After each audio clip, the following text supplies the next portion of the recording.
Well, okay, I'm going to make another video tonight and largely directed towards some of my American friends, American audiences here. I know that audience is very, very tiny. I don't know, maybe 40 people or so who are still listening. I'm not a commercial channel. I don't monetize my videos on YouTube or anything like that. So it's kind of surprising they even let me do videos anymore of any kind of length. But this is probably going to be a very long video. Um, so to start off with, there was, and this pertains to Ukraine and the conflict between the United States slash the European Union slash Russia and this whole mess. So there was a remarkable article which was actually on Spiegel, or Spiegel as we say in Germany. This is a news magazine which comes out in Germany, read by many people. It's not on the tabloid level. It is taken seriously by many people, but I should also add here that the Spiegel magazine has also been in the forefront of demonizing Russia and Putin. And so what has happened today was that they actually had to backtrack in some fashion at least. And so I'd like to share that article with you today, because much of what has been reported in the US media and on Spiegel as well is now turning out to be problematic, which is why, presumably, the Spiegel has to backtrack, because there are just too many contradictory statements coming out in terms of this entire conflict in Ukraine and this ratcheting up of tensions between the United States and Russia. So I am going to read you this entire article. This article is copyright of Spiegel. I'm doing this for educational purposes only. I'm not monetizing this video. I'm assuming that Der Spiegel wants this to be known to a wider audience. They translated it into English, in fact, and so I will read the entire thing. So here we go. The article is entitled Breedlove's Bellicosity. Breedlove is the NATO commander, US NATO commander in Europe. Berlin alarmed by aggressive NATO stance on Ukraine. US President Obama supports Chancellor Merkel's efforts at finding a diplomatic solution to the Ukraine crisis, but hawks in Washington seem determined to torpedo Berlin's approach, and NATO's top commander in Europe hasn't been helping either. This is sort of a sub-headline. It was quiet in eastern Ukraine last Wednesday. This article was written, by the way, on March 6th, 2015. It was quiet in eastern Ukraine last Wednesday. Indeed, it was another quiet day in an extended stretch of relative calm. The battles between the Ukrainian army and the pro-Russian separatists had largely stopped, and heavy weaponry was being withdrawn. Of course, you have to understand here, this is me talking, not the article, that everything the Spiegel writes has to be taken with a grain of salt here. The Minsk ceasefire wasn't holding perfectly, but it was holding. On the same day, General Breedlove, the top NATO commander in Europe, he's an American, stepped before the press in Washington. Putin the 59-year-old said, had once again upped the ante. This is the Breedlove talking here. In eastern Ukraine, with well over 1,000 combat vehicles, Russian combat forces, some of their most sophisticated air defense, battalions of artillery having been sent to the Donbass. What is clear, Breedlove said, is that right now it is not getting better, it is getting worse every day. German leaders in Berlin were stunned. They didn't understand what Breedlove was talking about. And it wasn't the first time. Once again, the German government, supported by intelligence gathered by the Bundesnachrichtendienst, BND, Germany's foreign intelligence agency, did not share the view of NATO's supreme allied commander in Europe, called SACEUR. The pattern has become a familiar one. For months, Breedlove has been commenting on Russian activities in eastern Ukraine, speaking of troop advances on the border, the amassing of munitions, and alleged columns of Russian tanks. Over and over again, Breedlove's numbers have been significantly higher than those in the possession of America's NATO allies in Europe. As such, he is playing directly into the hands of the hardliners in the US Congress and in NATO. The German government is alarmed.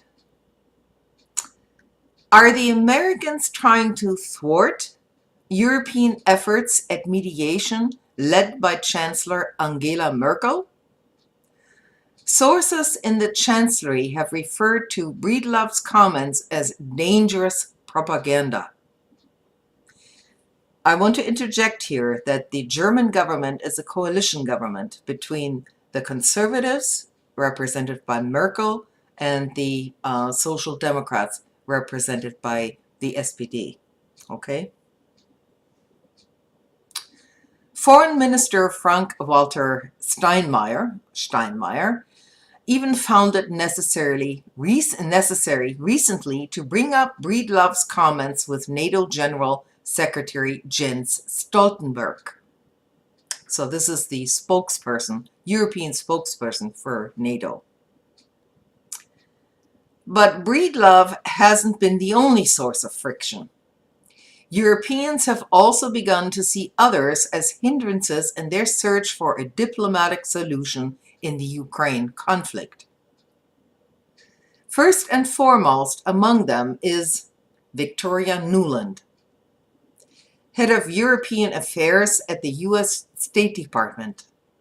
She and others would like to see Washington deliver arms to Ukraine and are supported by congressional Republicans as well as many powerful Democrats. Indeed, US President Barack Obama seemed almost isolated. After all, my interjection here is the State Department under Obama is employing Victoria Nuland. Anyway, the article goes on. He has thrown his support behind Merkel's diplomatic efforts for the time being, but he also has done little to quiet those who would seek to increase tensions with Russia and deliver weapons to Ukraine. Sources in Washington say that Breedlove's bellicose comments are first cleared with the White House and the Pentagon. The general, they say, has the role of the superhawk, whose role is that of increasing the pressure on America's more reserved transatlantic partners. The mixture of political argumentation and military propaganda is necessary, but for months now, Many in the Chancellery simply shake their heads each time NATO, under Breedlove's leadership, goes public with striking announcements about Russia's troop or tank movements. To be sure, neither Berlin's Russia experts nor BND, that's the German intelligence service, doubt that Moscow is supporting the pro-Russian separatists. The BND, the German intelligence service, has proof of such support. But it is the tone of Breedlove's announcements that makes Berlin uneasy.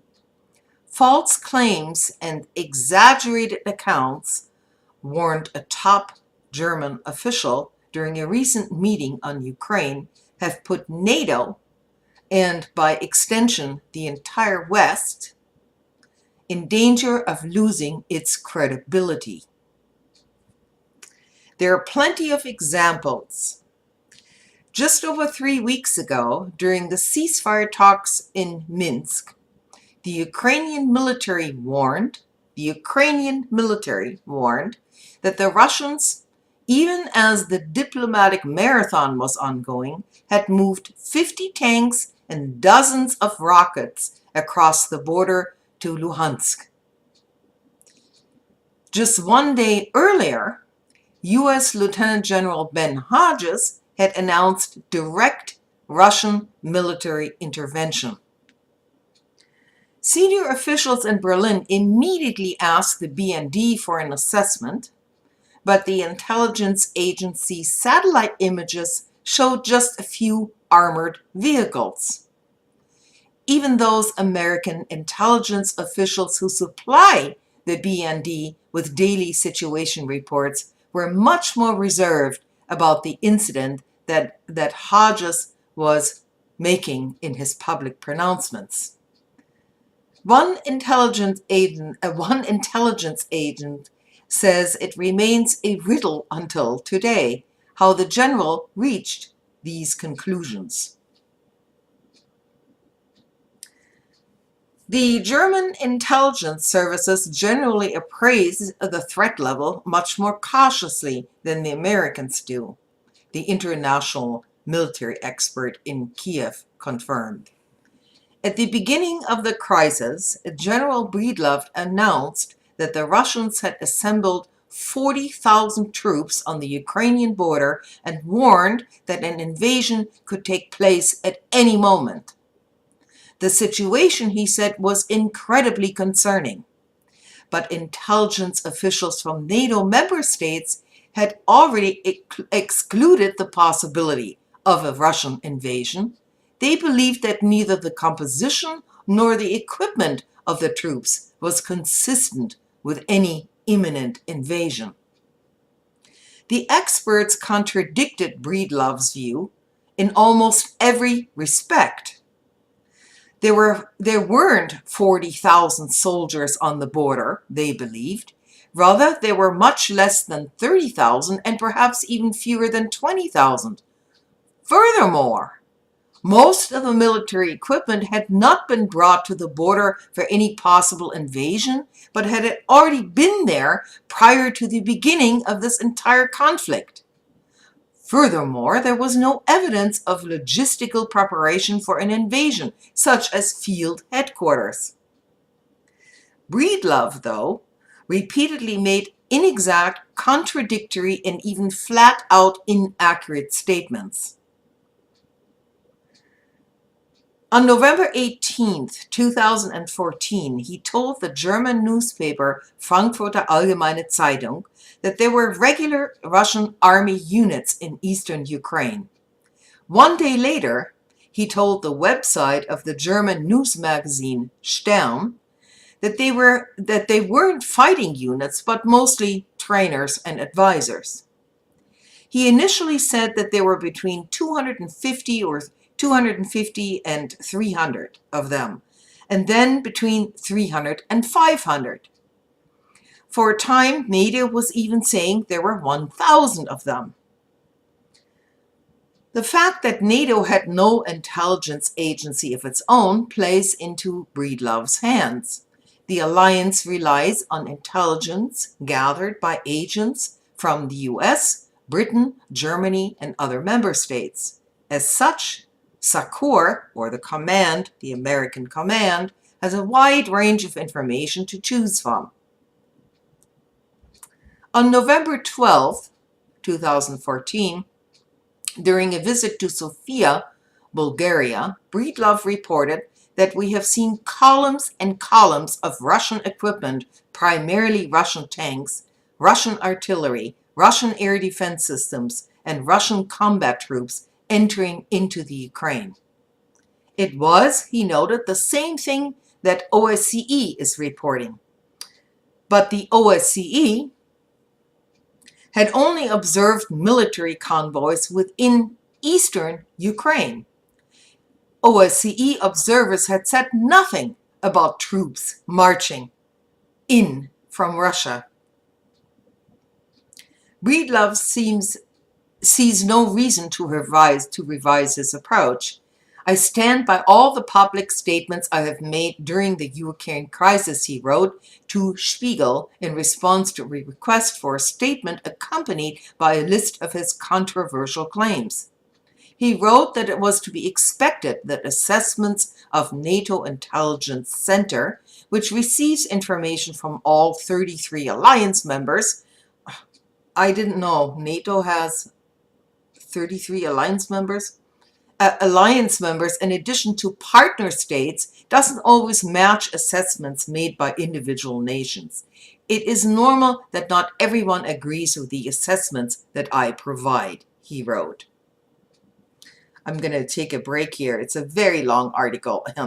I'm going to do part 2 of this video here in a moment.